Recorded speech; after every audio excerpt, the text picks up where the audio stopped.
আমরা পুলিশকে বলবো। আচ্ছা, আর ওই যে বাকি দুইটা জিনিস আমি বলে দিই তাড়াতাড়ি দেরি করা যাতে না হয়। একটা হচ্ছে যে ওই যে রেলের কিন্তু এটা একটা পুরনো সমস্যা। রেল মনে করে যে আমরা একটা স্টেট উইদিন দ্য স্টেট, মানে আমাদের সব কিছু আমরা করব। এবং এই যে আজকে আপনারা জানেন যে চট্টগ্রাম রেল স্টেশনের যে দুরবস্থা, বাথরুমে যাওয়া যায় না, লাল হলুদ, আমাকে বিভিন্ন লোক বিভিন্ন সময় ছবি পাঠাচ্ছে। যাই হোক, তো এইটা আমি ওনাদেরকে আমরা মিট করছিলাম, আমরা বলে দিছি যে রেল কিন্তু দেশের সব কিছুর সঙ্গে অন্য ইয়ের মধ্যে এটাও একটা অংশ, রেল কোনো আলাদা কিছু না। তো সুতরাং ওই যে এখন ওরা আমি বলার সাথে সাথে কিন্তু ওই ওয়াসা পানির সংযোগ দেওয়ার কথা বলে দিয়েছে। আমি তো এটা কল্পনাই করতে পারি না যে চট্টগ্রাম রেল স্টেশনে পানি দেয় না, অথচ চিটাগং ওয়াসা আছে। তার তো এটা চিটাগং ওয়াসা তো থাকার কোনো প্রয়োজন নেই, কারণ ওইটাই তো সবচেয়ে ব্যস্ত, সবচেয়ে ব্যবহৃত ইয়ে। তারপরে হচ্ছে এখানে যে হাসপাতালটা আছে, সেই হাসপাতালটা এই দুটাতে দিয়ে দেবে। তো একই ইয়েতে আমি ওই যে রেলের যে মহাপরিচালক আছেন, রেলের সচিব আছেন, রাস্তা বানানো এটা রেলের কাজ না, পানি দেওয়া এটা রেলের কাজ না। এগুলো কিন্তু আপনার উঠে আসতে হবে, এবং এর ফলে কিন্তু রেল অদক্ষ হয়ে যাচ্ছে এবং রেলের ওই যে অপ্রয়োজনীয় খরচ হচ্ছে, এগুলো কিন্তু তো এই জন্য এগুলো আপনারা উন্মুক্ত করে দিতে হবে, কারণ এগুলো তো পাবলিক থরোফেয়ার। এটা যদি এমন হতো যে না এখানে শুধুমাত্র রেলের লোকই ব্যবহার করে, তা তো না, এখানে কিন্তু সবাই যাতায়াত করে। তো সুতরাং এইটা ওই যে উনি তো রাস্তা তো চেয়ে পায় না, আর উনি আপনাকে করে দিতে চাচ্ছেন, মানে সিটি কর্পোরেশন করে দিতে চাচ্ছেন, তো আপনারা এটা কেন নেবেন না? তো ঠিক আছে, তো একটা ওই যে একটা মানসিক ইয়ে যে এটা আমরা আলাদা, আমাদের পানির ব্যবস্থা আমরা করব, আমাদের রাস্তার ব্যবস্থা, এই যুগ শেষ। সুতরাং এখন স্পেশালাইজেশনের যুগ। এখন ওই পানির ব্যবস্থা ওয়াসা করবে, ওয়াটার সাপ্লাই করবে, রাস্তার ব্যবস্থা যেখানে প্রযোজ্য সিটি কর্পোরেশন এলাকা হলে সিটি কর্পোরেশন করবে, রোডস অ্যান্ড হাইওয়েজের এলাকা হলে রোডস অ্যান্ড হাইওয়েজ করবে, কিংবা যদি কোনো এলজিইডির যদি স্থানীয় সরকার হয় তাহলে স্থানীয় সরকার করবে। তো ওই জন্য আমরা কিন্তু সকালে আমি আসতে চাই, তো আমি ওই জন্য রেলকে আমরা বলে দিচ্ছি, রেলের কাজে মনোযোগী হতে হবে, রেল পরিচালনার দক্ষভাবে রেল পরিচালনা করা, তারপর ওদের ইঞ্জিন মেরামত করা, বগি মেরামত করা, এইসব কাজে মনোযোগ দিতে হবে। এই যে রাস্তা বানানো, পানি করা, এগুলোতেই না। আচ্ছা, ওই যে আপনার যে থার্ড যে রিকোয়েস্ট, এইটা আপনার ওই যে চিফ এক্সিকিউটিভ অফিসার এবং ওনার কথা বলে, হ্যাঁ, তো ঠিক আছে তাহলে। তো আমরা এই জন্য বলছি যে রেল কিন্তু একটা পুরা অংশ, চট্টগ্রাম শহরের অংশ, বাংলাদেশের অংশ, রেল কিন্তু বাইরের কিছু না। তো এই একটা মানসিকতা থেকে কিন্তু আমাদের বের রাখতে হবে যে আমরা আলাদা, আমাদের সব কিছু, এটা করার দরকার প্রয়োজন নেই। তো ঠিক আছে তাহলে, এখন আপনার 3টা প্রশ্নে তো জবাব পাইছেন। জি, আচ্ছা। তো এখন আমি আপনাদেরকে একটু আমি যে এখানে আসলাম সেই কার্যক্রমটা সম্পর্কে অভিহিত করতে চাই। আমি এখানে 2টা কাজ নিয়ে আসছি, একটা হচ্ছে রেলের, আরেকটা হচ্ছে চট্টগ্রামের জলবদ্ধতা। আপনারা জানেন যে মাননীয় প্রধান উপদেষ্টা আমাদেরকে একটা দায়িত্ব দিয়েছেন, এবং আরও জরুরি হচ্ছে মাননীয় প্রধান উপদেষ্টা মে মাসের 14 তারিখ ইনশাআল্লাহ চট্টগ্রামে আসবেন, এবং ঢাকার বাইরে দেশে এটাই হবে ওনার প্রথম সফর। তো ওই জন্য আমি ওই যে জলাবদ্ধতার কাজটাও দেখছি। তো যাই হোক, আমি প্রথমে ইয়েতে যাই, কি বলে যে ওই যে রেলওয়ে ওয়ার্কশপে যাই। একটা হচ্ছে ডিজেল ওয়ার্কশপ বলে, মানে যেটা ইঞ্জিন মেরামত করা, আরেকটা হচ্ছে ক্যারেজ ওয়ার্কশপ, মানে যেখানে কোচ ওয়াগন মেরামত করা। তো এইরকম আমাদের আরও এই যে কি বলে লোকোমোটিভের কারখানা আছে পার্বতীপুরে, এবং ওই যে কোচ মেরামতের কারখানা আছে সৈয়দপুরে। তো এগুলো এখন খুব রিপেয়ার মেনটেন্যান্সের ওয়ার্কশপ এগুলোকে বলে, কিন্তু এগুলোর স্ট্যান্ডার্ড একটা রেলের মতো প্রতিষ্ঠানের যে স্ট্যান্ডার্ড, সেই স্ট্যান্ডার্ডে না। তো কিন্তু আমরা এটাকে আরও উপরে নিয়ে যেতে চাই। আমরা এগুলোকে এখন repair, maintenance and assembly workshop হিসেবে পরিণত করতে চাই, যাতে ওই যে রেলের লোকোমোটিভসের পার্টস এনে এখানে, কারণ ওরা তো তাই করেন, কারণ পুরোনো লোকোমোটিভসকে যদি আবার সচল করতে পারেন তাহলে এটা অ্যাসেম্বলি তো আরও ইজিয়ার জিনিস। তো এইটার জন্য আমরা করব যে লোকোমোটিভসগুলোকে আমরা এখানে যাতে অ্যাসেম্বল, তাহলে এখানে আরও ভ্যালু এডিশন হবে, আমাদের খরচ কমবে, আমাদের কর্মসংস্থান হবে। তো এই জন্য আমরা ডিপিপি প্রস্তুত করার জন্য ওই সচিব রেলকে আমরা বলেছি এবং কি বলে যে মহাপরিচালক রেলকে, এবং এটা ডিপিপি প্রস্তুত হয়ে যাবে। এবং আমি পরিকল্পনা কমিশনের যে মাননীয় অ্যাডভাইজার, ওনার সঙ্গে কথা বলেছি, তো এইটা দ্রুত আমরা হয়ে যাবে। এরপরে আমি যাই হচ্ছে রেলওয়ে স্কুলে। তো রেলওয়ে স্কুলের এটা হচ্ছে রেলওয়ে স্কুল এক সময় আমি দেখলাম যে রেলওয়ে স্কুলের মধ্যে স্কুলের যারা অ্যালামনিরা ওখানে ছিলেন খুবই সাকসেসফুল অ্যালামনাই। তো এটা একটা মানে খুব একটা ভালো স্কুল ছিল, কিন্তু এটার এখন স্ট্যান্ডার্ড কমে যাচ্ছে, ছাত্র সংখ্যা কমতেছে, শিক্ষক নাই, তারপরে কি বলে যে রেজাল্ট ডেটুরেট করতেছে। তো এই জন্য আমরা বলছি যে এই শুধু এখানকার বলে না, সমস্ত রেলের ইয়েকে যে কী বলে পরিচালনা পরিষদ পুনর্গঠন করতে হবে। তো সেখানে ইয়েকে অন্তর্ভুক্ত করতে হবে, রেলের এখন শুধু রেলের কর্মচারীদের। তো সেখানে অভিভাবক প্রতিনিধি অন্তর্ভুক্ত করতে হবে, অ্যালামনাই প্রতিনিধি অন্তর্ভুক্ত করতে হবে, এবং শিক্ষকদের প্রতিনিধি অন্তর্ভুক্ত করতে হবে। তো এরপরে আমি যাই ওখানে, ওই যে আপনারা জানেন যেখানে একটা ইউরোপিয়ান ক্লাব আছে, আরেকটা হচ্ছে ওখানে একটা মিউজিয়াম আছে, রেলের মিউজিয়াম আছে। আমাদের প্রত্যেকটা মানুষ, প্রত্যেকটা দেশই দেখবেন তাদের একটা ঐতিহ্য আছে, কিন্তু আমাদের তো কোনো ঐতিহ্য বলে কিছু নাই। আমরা সব বিল্ডিংকে টাইলস দিয়ে ইয়ে করে ফেলি। তো আমি ওখানে স্পষ্টভাবে বলছি যে এগুলো কিন্তু না, এটা রেস্টোরেশন হবে। ওই যে ভেঙে গুঁড়ায় সমান করে একটা নতুন বিল্ডিং, এটা হবে না, ওটা সংরক্ষণ করতে হবে। ওই যে ওখানে যদি আগে যদি কাঠ থাকে তাহলে ওইটা টাইলস দিয়ে মানে কাঠের ফ্লোর যদি থাকে তখন ওটাকে কাঠের ফ্লোর দিয়েই রিপ্লেস করতে হবে। ওই যে সব কিছু দিয়ে টাইলস বানায় এবং সব কিছুর ওই যে একটা চেহারা, একটা ওই যে একটা কী বলে ম্যাচ বক্সের মতো চেহারা, চারকোনা, এটা যাতে না হয়। তো এই জন্য এটা আমরা করতে হবে। এরপরে আমরা যাই হচ্ছে হাসপাতালে। তা আপনারা দেখছেন যে রেলের এই বিরাট হাসপাতাল, এখানে 5 না 7 জন রুগী, তারপর ডাক্তার হচ্ছে এরকম 4-5 জন। অথচ আপনারা জানেন যে চিটাগং মেডিকেল কলেজে ফ্লোরেও লোক জায়গা পায় না। তো ওই জন্য আমরা রেলের সব হাসপাতালের জন্য আমি স্বাস্থ্য উপদেষ্টার সঙ্গে আমার আগেই কথা হয়েছে, নূরজাহান আপার সঙ্গে, যে আমরা একটা এমওইউ করব, যে এমওইউর অধীনে এই হাসপাতালগুলোকে রেলওয়ে হাসপাতাল এবং জেনারেল হাসপাতাল করে দেব। মানে এর ফলে হচ্ছে যে রেলের লোক ছাড়াও এখানে যে কোনো সাধারণ রোগী চিকিৎসা গ্রহণ করতে পারবেন। এবং এটা আমরা এমওইউ সহসা করব সমস্ত রেলওয়ে হাসপাতালের জন্য। এরপরে যেটা হবে যে তখন ওনারা ওখানে ডাক্তারকে করবেন, অ্যাটাচমেন্টে দেবেন, বিশেষজ্ঞ ডাক্তার আনবেন। কারণ রুগী তো আসবে না, আপনার যদি বিশেষজ্ঞ ডাক্তার না থাকে, ইকুইপমেন্ট যদি না থাকে, তাহলে তো আসবে না। তারপরে ওষুধ যদি না দেয়, তো ওষুধ ওনারা দেবেন, সরকারি হাসপাতালে যেসব ওষুধ দেওয়া হয় সেগুলো দেবেন। এবং ওই যেটা বললাম যে ওই যে খাবার, ডায়েট, যারা রোগী থাকে তাদেরকে করার জন্য। তো এইটা আমরা ইনশাল্লাহ ঢাকাতে। তো ওই জন্য এখন থেকে সব রেল হাসপাতাল রেলের ইয়েদের জন্য অগ্রাধিকার থাকবে, এবং রেলের কর্মকর্তা কর্মচারীরা যে এখন যে সুবিধা পান সেই সুবিধা অব্যাহত থাকবে, কিন্তু এটা সর্বসাধারণের জন্য আমরা উন্মুক্ত করে দেব রেলের জন্য। এরপরে কোথায় গেল? আচ্ছা, এরপরে আরেকটা জিনিস হচ্ছে যে ওখানে আমরা আমাদের একজন রেলকর্মীকে আহত করা হয়েছে। তো আমি ওনাকে দেখতে, উনি দায়িত্ব পালনরত অবস্থায়। তো ওনাকে আমরা দেখছি এবং ওনাকে আমরা বলছি ওনার চিকিৎসা যাবতীয় খরচ, ওনার মোবাইলটা নাকি নিয়ে গেছে, সেই মোবাইল আমরা দিয়ে দেব। তারপরে ওনার যা কিছু কম্পেনসেশন আমরা এটা দিয়ে দেব। আর এইটা করার জন্য স্টিকারগুলো এই স্টিকার নাই? আচ্ছা, তো এখন আমরা এই জন্য করছি কি, হ্যাঁ, তো এই জন্য আমরা এখন ওই যে রেলের কারখানায়, রেলের বগিতে, রেলের স্টেশনে আমরা এটা লাগাই দেব। রেল আইনে রেল কর্মচারী যদি তার দায়িত্ব পালনে যদি কেউ বাধা দেয় কিংবা তাকে যদি আহত করে, এটা কিন্তু শাস্তিযোগ্য অপরাধ, এবং আমরা কিন্তু এটা এনশিওর করব। অলরেডি যাকে করা হয়েছে, আহত করা হয়েছে, তাকে তার যে এই জন্য হামলাকারীদের একজনকে অলরেডি অ্যারেস্ট করা হয়েছে।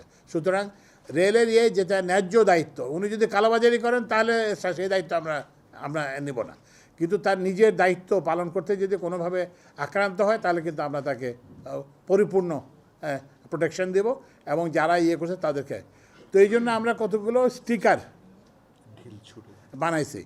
তো এই স্টিকারগুলো আমরা সহসা আপনারা দেখতে পাবেন এবং আপনাদের মাধ্যমে আমরা ইয়েকে জানাতে চাই যে রেলের দায়িত্ব পালনরত অবস্থায় তার ন্যায্য কোনো কাজে যদি কেউ বাধা দেয় কিংবা তাকে যদি আহত করে সে তার বিরুদ্ধে কিন্তু মানে সরকার খুব দৃষ্টান্তমূলক ব্যবস্থা গ্রহণ করবে এবং আইনের যেটা ফুল ফোর্স অফ ল যেটা সেটা আমরা অ্যাপ্লাই করব।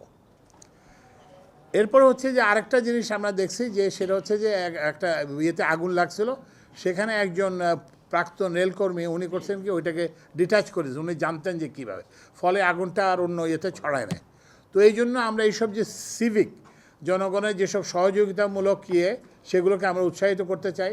যে রেলের কাজে যারা সহায়তা করবেন, রেলের কাজে যারা বাধা দেবেন, রেলকর্মীকে যারা করবেন তাদের জন্য শাস্তি, আর রেলের কাজে যারা সহায়তা করবেন তাদের জন্য আমরা পুরস্কারের ব্যবস্থা করব। এবং এই ক্ষেত্রে এই যে ভদ্রলোক এই কাজটি করছেন তাকে আমরা দেব। আর কিছু না তো? হ্যাঁ, আচ্ছা। এরপরে হচ্ছে যে আপনারা জানেন যে অনেকে এটা খেলে, ওই যে কী বলে ঢিল ছোড়ে রেলের তো এটা ওই যে আমাদের ওই বাচ্চাবেলার একটা গল্প আছে যে ওই পুকুরে আপনি ঢিল ছুটতেছেন কিন্তু ওখানে যে ব্যাঙ তো ওর তো জীবন হানি হচ্ছে। তো ওই জন্য এটা সম্পর্কে আমরা সচেতনতা সৃষ্টি করার জন্য আমরা করব এবং স্টিকার বানানো হয়েছে, স্টিকার এগুলো লাগানো হবে।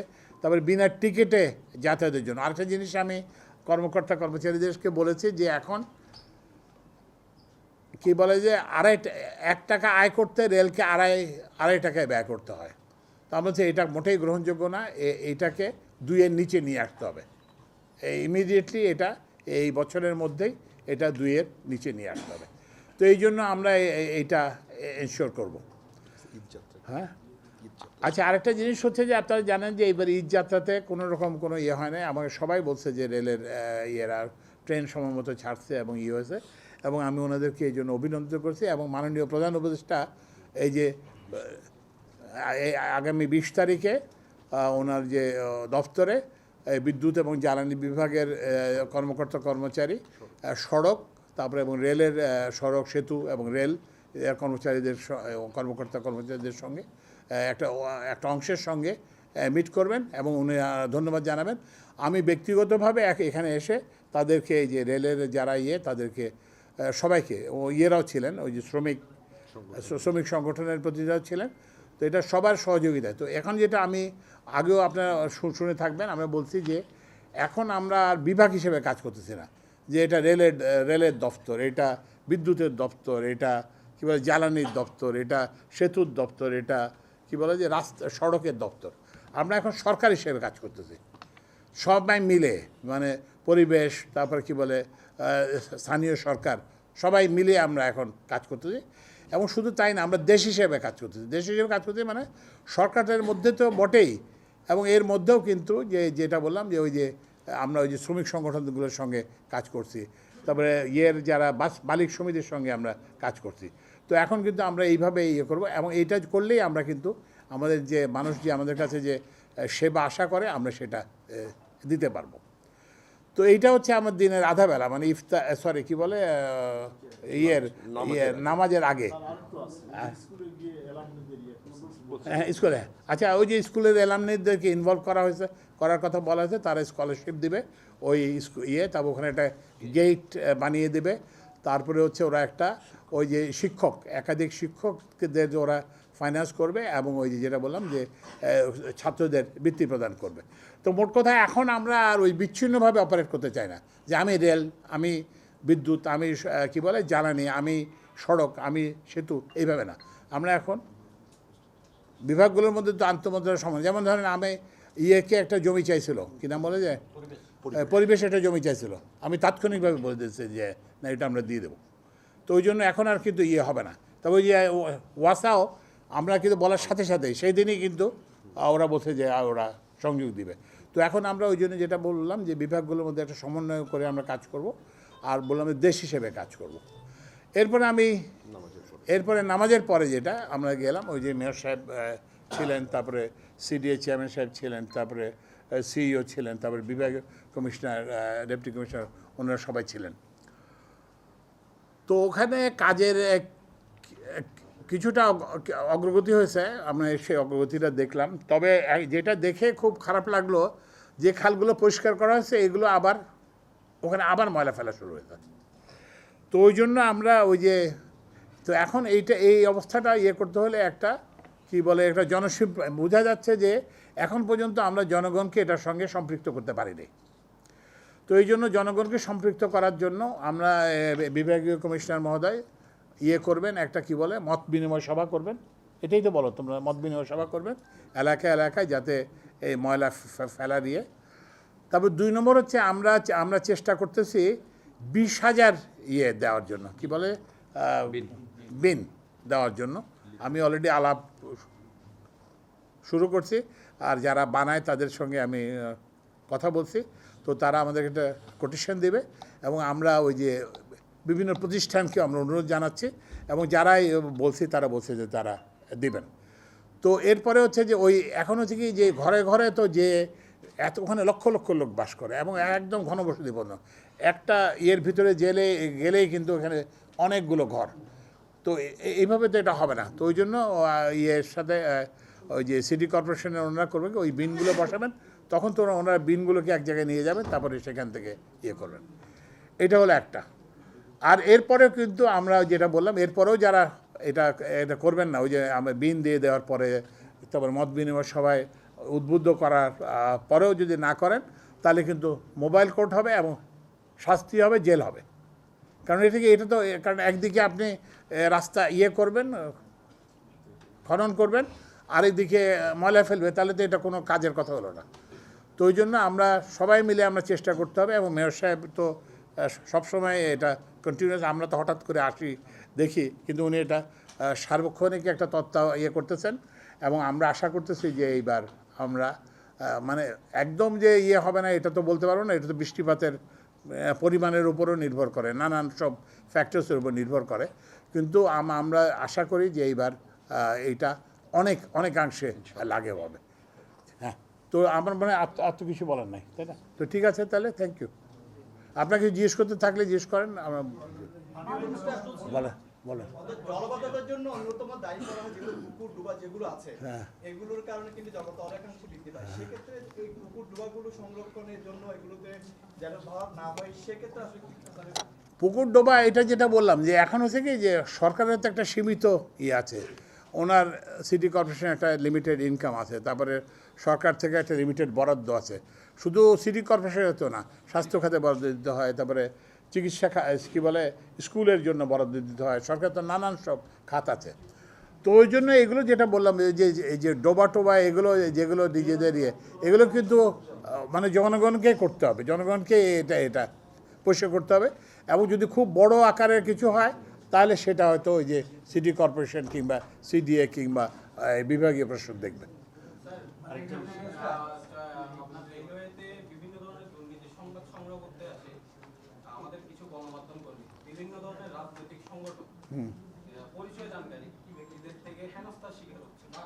মানে বুঝলাম না। এটা মানে আপনার গণমাধ্যম কর্মীরা যখন রেলওয়ে এখানে বিভিন্ন ধরনের ঠিকাদার পরিচয় দেয় বা বিভিন্ন ধরনের রাজনৈতিক সংগঠনের পরিচয় দেয়, তাদের সাথে রেলওয়ে কোনো রিলেটেড, তারা এসে বিভিন্নভাবে তারা হেনস্থা করছে। কাকে হেনস্থা করতেছে? কিছুদিন আগে একজন গণমাধ্যম কর্মীকে চট্টগ্রামে হেনস্থা করা হয়েছিল, পরিচয় দানকারী রাজনৈতিক। তো এরা কারা আসে, কি আসে? সবক থেকে বলো। হ্যাঁ, আমাদের সাথে সংগঠিত হয়েছে। মূলত ওয়ার্কশপে আপনার রেলওয়ের কর্মরত দুজন অফিসার আছেন, ওনাদের বেশ কিছু তথ্য আমরা পেয়েছি, এবং আমরা এমনও তথ্য পেয়েছি যে 5 আগস্টের পূর্বে ওনারা আওয়ামী লীগকে অর্থ সহায়তা দিত শুধু ছাত্রদেরকে হামলা করার জন্য, দুপুরে মধ্যাহ্নভোজের আয়োজন করতো ওনাদের অর্থ দিয়ে। পাশাপাশি রেলের মধ্যে যে সকল টেন্ডার হয়, টেন্ডারের এখন যারা আছে বিশেষ একটি দলকে ফ্যাসিলিটি দিয়ে তারা তাদের পূর্বের পরিচয় গোপন রাখার জন্য তারা নতুন করে আবির্ভাব হয়েছে। এই ধরনের তথ্য যখন সংগ্রহ করতে যায়, ওনারা বেশ কয়েকজনকে আমি রীতিমতো গুন্ডা হিসাবে আমাদের পিছনে লেলিয়ে দেয়, এবং যখনই আমরা আপনার ডিআরএম কার্যালয়ে যাই তখনই আমাদেরকে বাধার সম্মুখীন হয়ে আমাদের ক্যামেরা কেড়ে নেওয়ার চেষ্টা করে। তো এই বিষয়গুলো আচ্ছা ঠিক আছে, এখন আমি বুঝতে পারছি। আচ্ছা, প্রথম কথা হচ্ছে যেটা বললাম যে আমাদের তো গোপন করার কিছু নাই, ইন্টারিম গভর্নমেন্টের তো আমাদের গোপন করার কিছু না। আমরা তো কোনো আমার তো কোনো আত্মীয় স্বজন কোনো রেলে কোনো টেন্ডার করতেছে না, কিংবা সচিবের কোনো আত্মীয় স্বজন রেলে টেন্ডার করতেছে না, কিংবা প্রধান উপদেষ্টার কেউ তো ইয়ে করে। সুতরাং আমাদের তো এখানে লুকানোর কিছু নাই। তো সেজন্য আমি ওই যে রেলের যে পূর্বাঞ্চলের জিএম তাকে নিয়েছে যে আপনাদেরকে যাতে একটা আনফেটার্ড অ্যাক্সেস দেয় আর কি, যারা আপনারা যাতে সংবাদ সংগ্রহে কোনো অসুবিধার সম্মুখীন না হয় সেটা দেখা। কিন্তু আবার একটা কথা বলি, কিন্তু আবার একটু কথা শোনেন, কিন্তু আমি এটাও জানি আপনারা আবার অনেকে ব্যবসা করেন, বুঝতে পারছেন, অনেক সংবাদপত্র অনেক গণমাধ্যম ব্যবসা করেন। এখানে কিন্তু ব্যবসা চলবে না। আপনি সত্যিকার গণমাধ্যম কর্মী যদি হন, আপনাকে এখানে আমাদের এরা সম্পূর্ণ সহায়তা প্রদান করবে। কিন্তু আপনি যদি আবার এইটাকে যদি ব্ল্যাকমেইল করার জন্য ইয়ে করেন, বলে হ্যাঁ না আপনার নামে কিন্তু দিব ছাইপা, বুঝছেন তো তারপরে ওই যে কোনো টেন্ডারের পক্ষে যদি ইয়ে করেন, এগুলো যদি করেন এগুলো আমরা বুঝতে পারি। আমাদের যে চুল যে পাকছে এটা কিন্তু এমনি পাকে নাই, মানে এগুলো দেখে পাকছে। তো সুতরাং আপনি যতক্ষণ ন্যায্য সাংবাদিকতা করবেন, আপনি আমাদের পূর্ণ সহযোগিতা পাবেন, রেলের সহযোগিতা না পাবেন। যদি আপনি ওই যে কী বলে পূর্বাঞ্চল রেলের যদি সহযোগিতা না পান, তাহলে ওই যে মহাপরিচালককে জানান, মহাপরিচালক যদি না পারে তখন আমাদের সচিবকে জানাবেন, সচিবকে না জানলে আমি জানাবেন, আমি নিশ্চিত করবো যে আপনি যাতে কোনো ইনফরমেশন আপনাদের কাছ থেকে বিতরণ করে না হয়।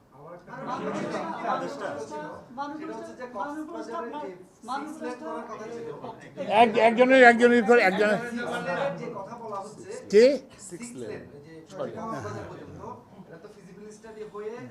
একটা পার্ট ফেজ 1 হয়ে যাচ্ছে বললেন, তো ফেজ 1 হয়ে যাওয়ার পর ফেজ 2 নিয়ে ফিজিবিলিটি স্টাডি হচ্ছে, কিন্তু বন বিভাগ করছে ওখানে হচ্ছে 27 কিলোমিটার বন আছে, অভয়ারণ্য আছে, চুনকি, ফাঁসিয়াখালী, মেধাকচ্ছপিয়া।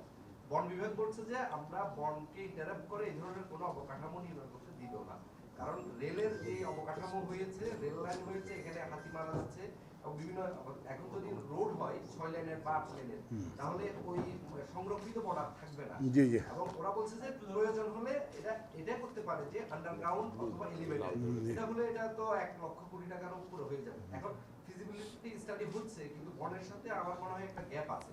এটা হয়ে যাওয়ার পর না বলো স্টাডি হয়ে যায়, বলো। তখন কি হ্যাঁ আমি আপনারা এটা বুঝতে পারছি। হ্যাঁ আমি বুঝতে পারছি স্যার, উনি যথার্থই বলেছেন, উনি ডাটা নিয়ে বলেছেন স্যার। আমি ওনার জবাবে বলছি স্যার, আমাদের এখানে 2টা অভয়ারণ্য আছে স্যার, একটা হলো চুনতি আর একটা ফাঁসিয়াখালী। হ্যাঁ, চুনতিতে যেটা আমরা এই ফাঁসিয়াখালী পর্যন্ত যেটা আছে এটা চুনতি অভয়ারণ্য পড়ছে স্যার। এটা আমরা বন বিভাগের সাথে বসেছি স্যার। বন বিভাগ যেখানে বলেছে স্যার, এখানে তাদের 20টা হাতি পারাপার এলিভেন্ট পাসিং আছে স্যার। ওদের সাথে বসে আমরা 12টা এলিভেন্ট পাসিং রাখার জন্য আমরা এখানে ব্যবস্থা করতেছি, 12 কিলোমিটারের মতন। ওইটা ওদের সাথে দ্বিপক্ষে বসা হয়েছে, ওদের অনুমতি নিয়ে আমরা এটা করতেছি। এটা জায়গাও ওদের সাথে বসেছি। তো আমরা না মোট কথা আমরা এটা সমন্বয় করে করব। পরিবেশ আগে যেটা আগেই বললাম যে এখন তো আমরা সড়ক বিভাগ একা কাজ করতে পারবে না। ওই যে যেমন আজকে আমরা ওই সকালবেলা যখন মিট করছিলাম, তখন এখানে তো পরিবেশ এবং আমরা হাতির ব্যাপারে আপনি যেটা বললেন, আমরা হাতির ব্যাপারে আমরা আলোচনা করেছি। এখানে পরিবেশ, বন বিভাগের এবং সবাই ছিলেন, তারপরে আরইবি, পিডিবি। জি জি। না তো ঠিক আছে, তাহলে আর বলেন, আর কেউ বলবেন? হ্যাঁ। এবার বিদ্যুতের লোডশেডিংটা আসলে জনগণ কি বলবেন? গ্রীষ্ম তো শুরু হলো, হ্যাঁ লোডশেডিং নিয়ে না এখন শুনেন, এখন প্রথম হচ্ছে যে রমজানে তো আপনারা জানেন যে আমরা লোডশেডিং ছাড়াই, মানে এখানে একটা জিনিস বুঝতে হবে, কিন্তু বিদ্যুৎ 2টা কারণে চলে যেতে পারে। একটা কারণ হচ্ছে যে আপনার বিদ্যুতের উৎপাদন নাই, এটা যদি আপনার বিদ্যুতের লাইনটা বন্ধ করে, তাহলে সেটাকে বলে লোডশেডিং। আরেকটা জিনিস হতে পারে যে আপনার একটা ফিউজ চলে গেল, একটা ট্রান্সফর্মার চলে গেল, একটা কিছু ঝড়ে একটা লাইন হয়ে গেল, এটা কিন্তু লোডশেডিং না, এটা হচ্ছে যে পাওয়ার ইন্টারাপশন। তো আমরা রমজানে আপনারা দেখছেন যে আমরা চেষ্টা করছি যে কোনো যাতে লোডশেডিং না হয়। এরপরেও কোথাও বিদ্যুৎ ছিল না, সেটা কিন্তু ওইসব কারণে, যেটা এটা তো বিদ্যুতের একটা 24/7 সিস্টেম, 24/7 সিস্টেম, এটা তো কোনো বিরতি নাই কোনো। তো এটা যে কোনো মুহূর্তে যে কোনো কিছু একটা খারাপ হতে পারে। তো ওই জন্যই আমরা চেষ্টা করব, কিন্তু এটা অনেক ফ্যাক্টরের উপর নির্ভর করে যে তাপমাত্রা কেমন হবে, এটার উপরে তাপমাত্রা বাড়লে বাড়ে। তারপরে যে আমরা কতগুলো আবেদন জানাইছি, যে ওই যে বললাম যে এসির তাপমাত্রা 25-এ রাখার জন্য। কিন্তু আমি কি বলবো, আমার রুমেই দেখি যে এটা 19, আমি যে রুমে ঢুকছি দেখলাম কি এত ঠান্ডা লাগছে কেন। তো এইটা আপনারা কিন্তু একটু সচেতন করে যাবেন, বুঝছেন। এইটা একটু কাইন্ডলি মেহরবানি করে সবাইকে বলবেন, কারণ এই যে রেলের যদি আমি এই 25-এ রাখতে পারি, 25 যদি আমরা রাখতে পারি, তাহলে কিন্তু আমাদের 1-2 হাজার মেগাওয়াট লোড ডিমান্ড কমবে, এবং সেটা কিন্তু আমরা অন্য ইয়েতে দেখতে পারি। কিন্তু আমরা ওই জন্য চেষ্টা করব, রমজানের মতো অতটা হয়তো সম্ভব হবে না, এটা একটা জিনিস আমরা চেষ্টা করব যতটা নিরবিচ্ছিন্ন বিদ্যুৎ সরবরাহ করা যায়। আরেকটা হচ্ছে যে লোডশেডিং এইবার যদি হয়, এটা এমন হবে না যে খালি গ্রামে লোডশেডিং হবে, এবার ঢাকাতে প্রথম লোডশেডিং হবে, তারপরে অন্য জায়গায় লোডশেডিং হবে। মানবতাটা সর্বশেষ হচ্ছে আপনার ওই কক্সবাজারগুলোতে আপনার দুই জোয়ার ট্রেন আপনারা চালু করছেন নতুনভাবে আর কি। তারপরে এখানে আপনার ওই যে গ্রাহক যে চাহিদা এটা মোটামুটি নিচ্ছে আর কি। সিলেট রুটে পর্যাপ্ত পরিমাণ ট্রেনের চাহিদা আছে। এই রুটে কি আপনার কোনো ট্রেনের মানে শিডিউল দেওয়ার কোনো পরিকল্পনা আছে না? আরেকটা হচ্ছে চট্টগ্রাম বিশ্ববিদ্যালয়ে সোয়েটও ট্রেন দেওয়ার মানে ছিল কথা ছিল, এগুলোর ক্ষেত্রে কি দেওয়ার? চট্টগ্রাম বিশ্ববিদ্যালয় এবং সুয়েট মানে সুয়েট, আচ্ছা আচ্ছা। আমি এটার সাথে একটু যোগ করি। আপনারা এই যে ট্রেন যে বর্তমানে চলতেছে, আপনারা জানেন নিশ্চয়ই যে ইঞ্জিনের প্রকট সংকট। কক্সবাজারে যে ট্রেন চলতেছে সেটা কিন্তু পণ্যবাহী ট্রেনের ইঞ্জিন, পণ্যবাহী ট্রেন কমিয়ে।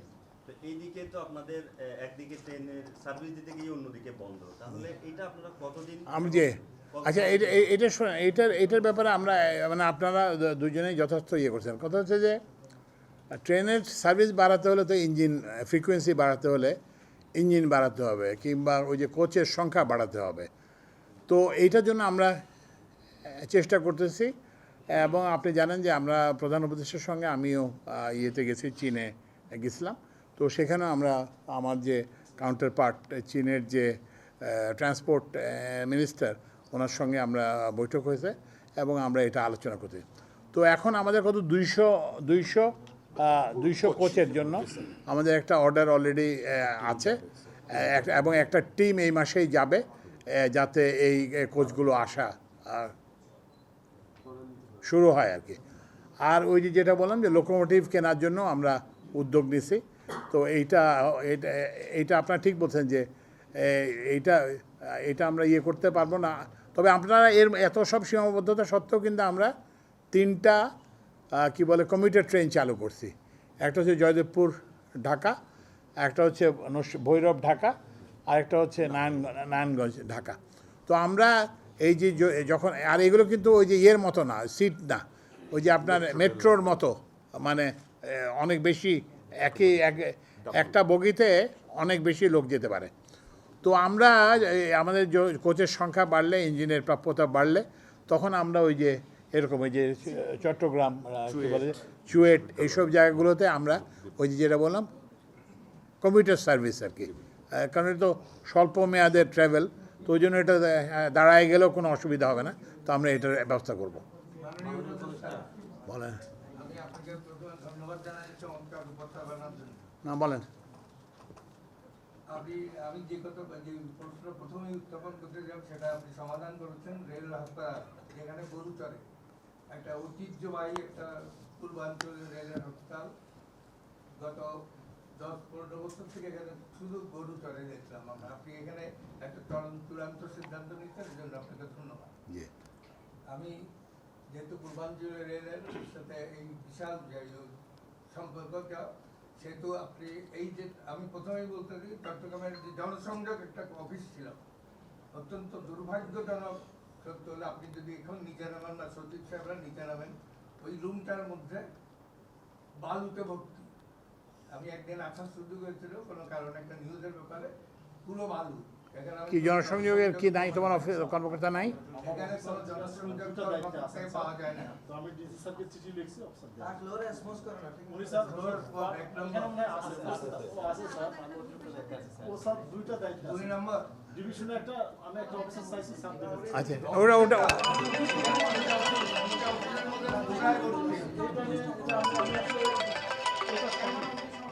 Dedicated officer. হ্যালো মাতা দুটা থাকবে কেন?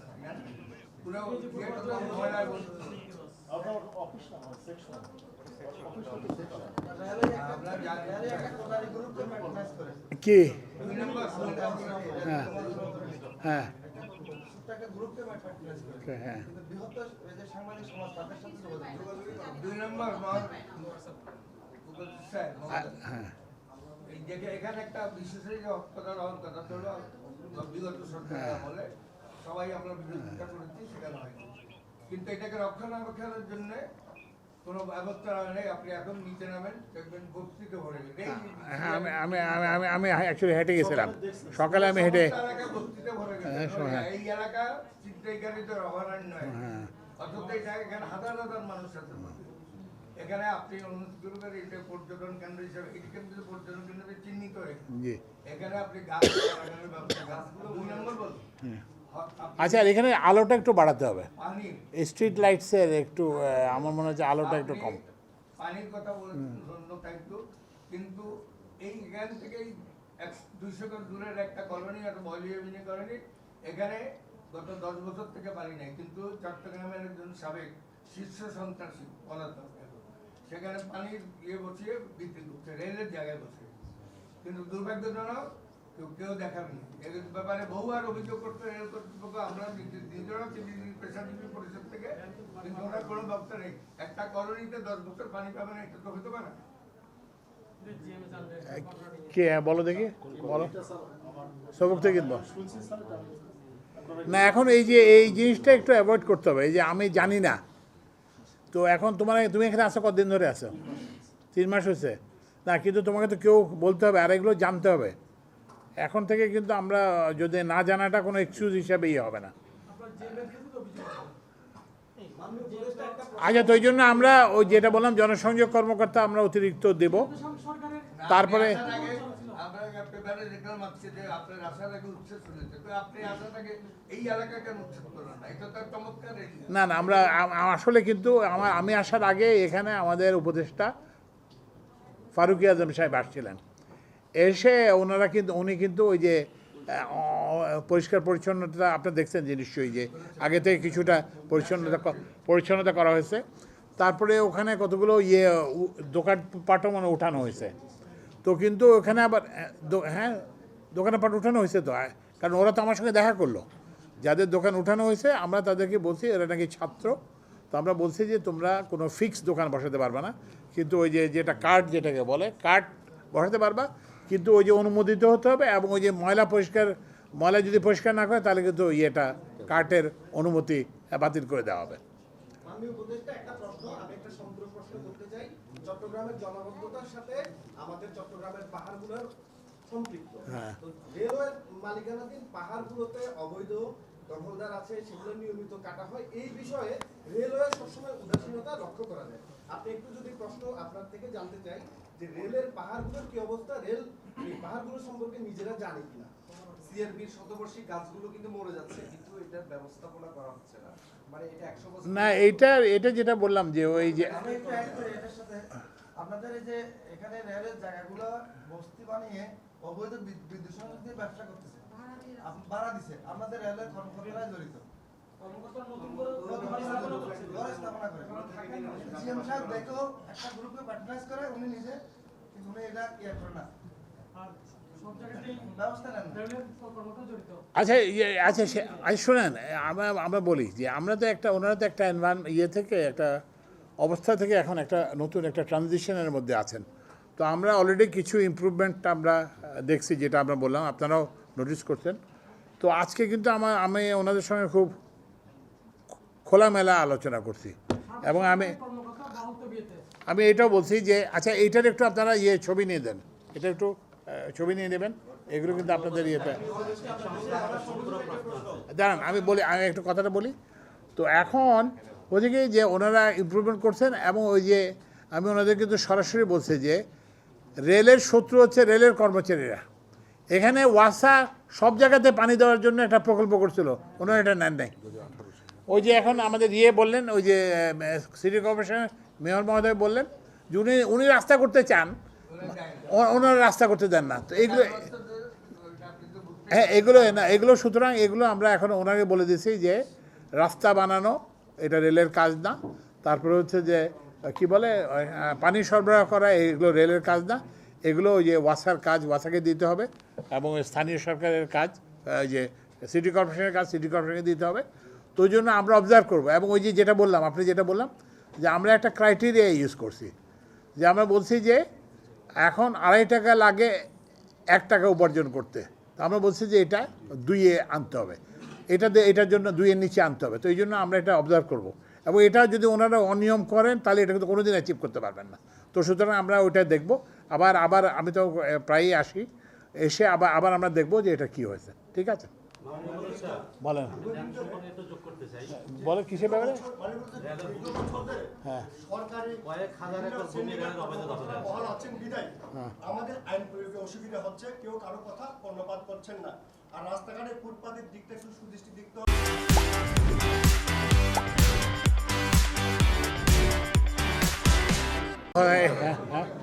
না আমি আপনাকে বলি, আপনাকে শোনেন আমি আপনাকে বলি, একটু কথাটা শোনেন, কথাটা একটা শোনেন, একটু রাখেন। আমি একটু আগেই তো আপনাদেরকে ব্যাখ্যা করে বললাম 2টা কারণে বিদ্যুৎ আপনার ঘরে বিদ্যুৎ না থাকতে পারে। একটা কারণ হচ্ছে লোডশেডিং। লোডশেডিং মানে আমাদের কাছে পর্যাপ্ত উৎপাদন নাই, এই জন্য আমরা। আরেকটা হচ্ছে যে ওই যে বললাম যে লাইনের একটা বিঘ্ন হয়েছে। তো এই জন্য আপনার প্রশ্নের জবাবটা আমি সরাসরি দিচ্ছি। আমরা যদি লোডশেডিং করি তাহলে আমরা আগে জানাবো যে এই এলাকায় লোডশেডিং হবে, এত সময় ধরে লোডশেডিং হবে, এটা কিন্তু আমরা জানাবো। এটা আমাদের সিদ্ধান্ত। আমাদের ওয়েবসাইটে আমরা এটা দিয়ে দেবো যে অমুক এলাকায় এতটা থেকে এতটা পর্যন্ত লোডশেডিং হবে। কিন্তু আগে যে আর বাকি যেটা ওই যে আপনার একটা গাছে এখন তো কালবৈশাখী হবে, তো আপনার একটা লাইন বিচ্ছিন্ন হয়ে যাবে, কিংবা একটা ট্রান্সফর্মের একটা সমস্যা হবে, ফিউজের একটা সমস্যা হবে। তো এগুলোর জন্য তো আমরা ইয়ে করতে পারবো না, কারণ এটা তো কেউ জানে না যে এটা কখন হবে।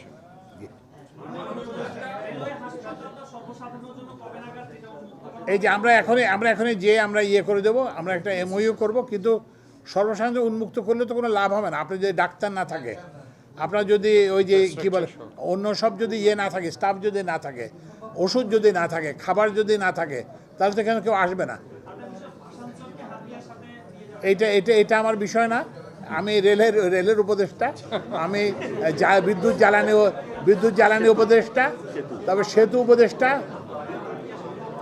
কি হয়েছে?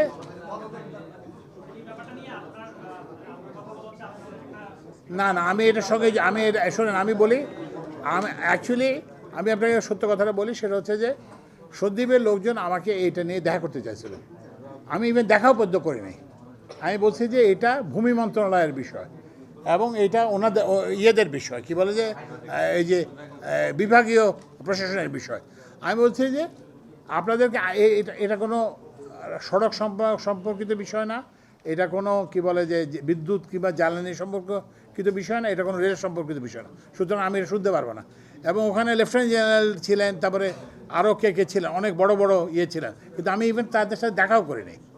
তো ওই জন্য আমি কিন্তু এই যে আপনি যদি আমাকে রাজনৈতিক কোনো প্রশ্ন করেন, আমি বলবো যে আমি কোনো জবাব জানি না। তো ওই জন্য আমাকে এই আমার যে দায়িত্বের এর বাইরে আমি কোনো সময় কোনো কথা বলি না এবং কোনো কাজে জড়িত হই না। হ্যাঁ,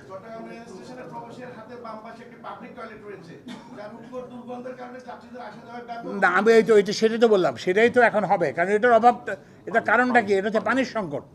তো এখন তো এই যে ওয়াসার কানেকশন ওখানে যাবে, ওয়াসার কানেকশন, এই যে আমি ওনাকে বলছি 1,20,000 টাকা রোববারে ওনারা জমা দেবেন, এবং আমি ওয়াসার লোককে বলছি যে তোমরা কাজ স্টার্ট করে দাও, কাজ শুরু করে দাও, এবং তোমরা ইয়ে হবে। তো এটা ইনশাল্লাহ হবে, এবং এটা কিন্তু আমরা মনিটর করব যে ওই যে কী বলে চিটং রেল স্টেশনের ইয়ে সম্পর্কে আমাদের অফিসাররা আসবে, মন্ত্রণালয় থেকে এসে দেখবে।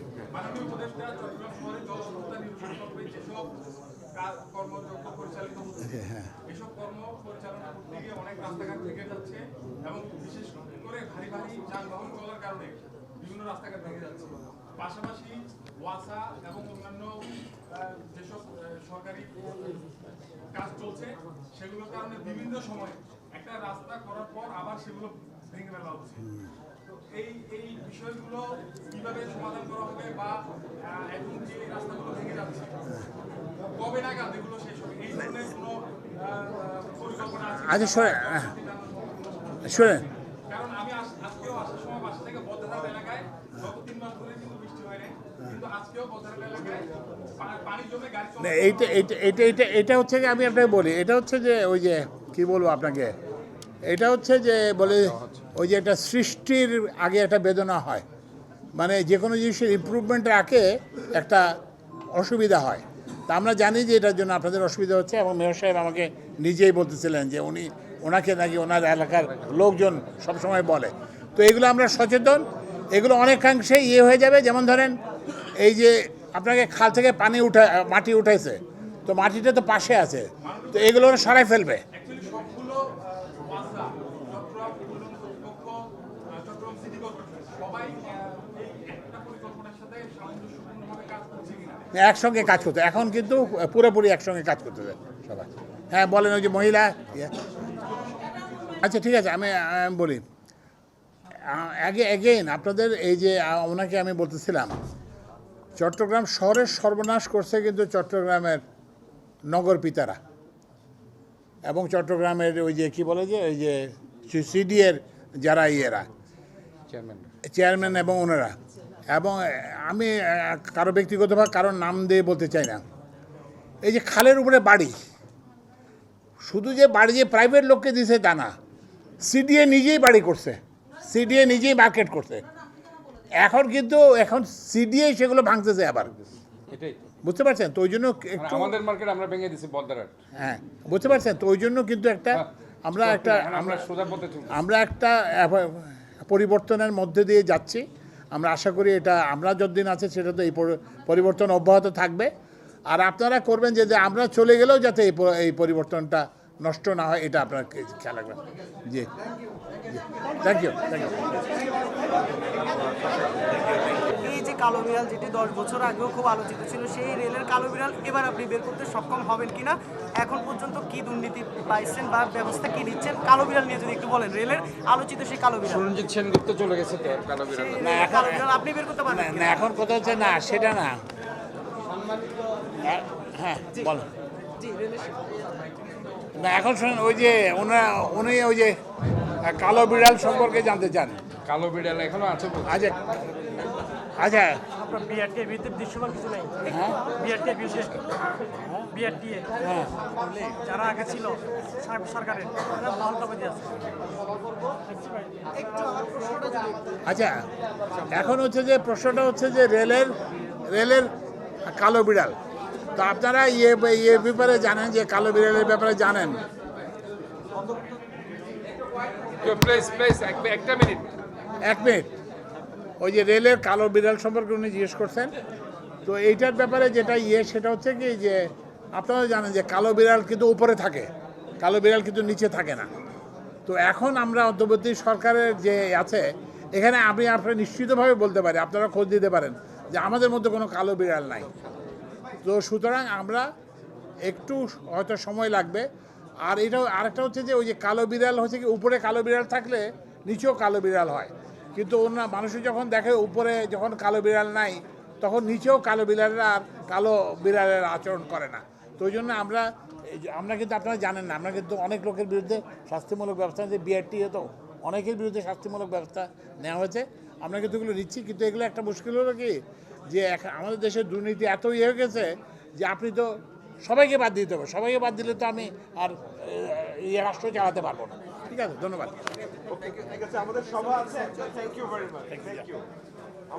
সিআরবি একটা পর্যটন স্পটে পরিণত হয়েছে, আপনি বোধহয় খেয়াল করেছেন। প্রচুর হাজার হাজার লোকজন এখানে আসে ঘুরে, খুব চমৎকার একটা জায়গা। এখানে হসপিটাল হতে চেয়েছিল, আমরা বাধা দিয়েছি। আমরা আসলে এটাকে সুন্দর জায়গা হিসাবে রাখতে চেয়েছি, একটা ন্যাচারাল ভিউজ, সো দ্যাট আমার মনে হয় এইটা রাস্তাটা হওয়াটা খুব জরুরি। এবং আমি যতবারই আমরা কাজ করতে গিয়েছি তখন এই রেলওয়ের পক্ষ থেকে বলা হচ্ছিল যে এটা ওনাদের এই রাস্তা, অর্থাৎ আপনাদেরই রাস্তা, কাজে এই রাস্তাটা দ্রুত হওয়া উচিত বলে আমি তো এই একটা রিকোয়েস্ট থাকবে। তো আমি ঠিক আছে, ধন্যবাদ আপনাকে। বাকি কথা আমরা পরে বলছি। জি সালাম। আচ্ছা, তো এখন এই যেটা সেটা হচ্ছে ঠিক আছে। আচ্ছা, এখন এখানে ওই যে প্রথমে মেয়র সাহেব যে তিনটা এই জিনিসের কথা বলছেন, একটা হচ্ছে যে কি বলে যে ওই যে 6 লেন জিরো রাস্তা, আর একটা হচ্ছে যে দিঘিগুলো, আরেকটা হলো ডিগিগুলো। এই তারপরে হচ্ছে যে দিঘি, এই দুটোই তো নাকি আরেকটা কি দিকের কথা বলেছি আর আরেকটা সিআরবির যে রাস্তা সিআরবি রাস্তা। আচ্ছা, তো এখন এইটার জন্য আমরা ইয়েকে রাখছি, ওই যে আমাদের additional chief engineer roads and highways, তো ও আপনাদেরকে ইয়ে করবে। আচ্ছা আচ্ছা, আমাদের এডিশনাল চিফ ইঞ্জিনিয়ার সাহেব বলার আগে একটা জিনিস কিন্তু আমরা আমি বলি, সেটা হচ্ছে যে কি বলে যে ওই রাস্তাটা, ওই যে দুর্ঘটনা প্রবণ ওই রাস্তাটা এবং ওই যে পর্যটনের নিডস মিট করার জন্য এটা আমরা নিঃসন্দেহে বাড়াবো, 6 লেন করবো, ইয়ে করব। কিন্তু আপনাদের একটা জিনিস মনে রাখতে হবে যে এটা কিন্তু সময় সাপেক্ষ, কারণ ওই যে রাস্তা বাড়াতে হলে জমি অধিগ্রহণ করতে হবে, জমি অধিগ্রহণ করতে সময় লাগবে, এলএ কেস করতে হবে, তারপরে ক্ষতিপূরণ দিতে হবে, তারপরে ইয়ে পাবে। তো ওই জন্য আমরা ওর জন্য কাজ করব। আমাদের বিস্তারিত আমাদের অতিরিক্ত প্রধান প্রকৌশলী বলবেন, কিন্তু এর মধ্যে কিন্তু এখন এইটা ধরেন যদি 1 বছর লাগে কিংবা 2 বছর লাগে, এর মধ্যে কী করতে হবে, আমাদের যে প্রাণহানি হয় এটা তো বন্ধ করতে হবে। তো ওই জন্য আমি যখনই দুর্ঘটনা প্রথম হয় তখনই আমি চিফ ইঞ্জিনিয়ারকে নির্দেশ দিয়েছিলাম, তো তখন ওনারা ওখানে কতগুলো রোডে সাইন দিয়েছেন, তারপর রাস্তাকে প্রশস্ত করছেন, কিছুটাই করছেন। কিন্তু এখানে একটা ওই যে যেটা, এবং ওই যে পুলিশের কেউ তো এখানে নাই, এখন আসে নাই না। আচ্ছা, তো এখন কিন্তু ওই যে যেটা বললাম যে এই যে সময় লাগবে 6 লেনে উন্নীত করতে, তো এই সময়টা আমরা কি করব, এই সময়টায় কিন্তু জনসচেতনতা বাড়াতে হবে।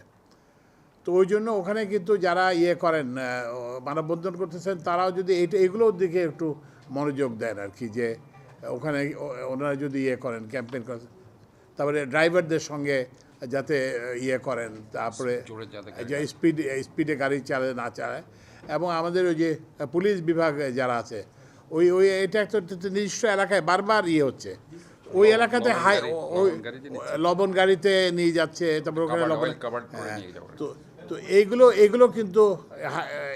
এইগুলোর কিন্তু মনোযোগ দিতে হবে। কারণ আমাদের তো যত তাড়াতাড়ি করি, আপনি যত কথাই বলেন 6 লেনের রাস্তা তো আর 2 বছরের আগে কিংবা 3 বছরের আগে হবে না। তো ওই জন্য এর মধ্যে কিন্তু আমি আপনাদের অনুরোধ জানাবো যে আপনারা যাতে ইয়ে করেন। তো এখন এই বাকি 6 লেনের রাস্তার ব্যাপারে অতিরিক্ত প্রধান প্রকৌশলী বলবেন। হ্যাঁ বলো, তুমি বলো। আসসালামু আলাইকুম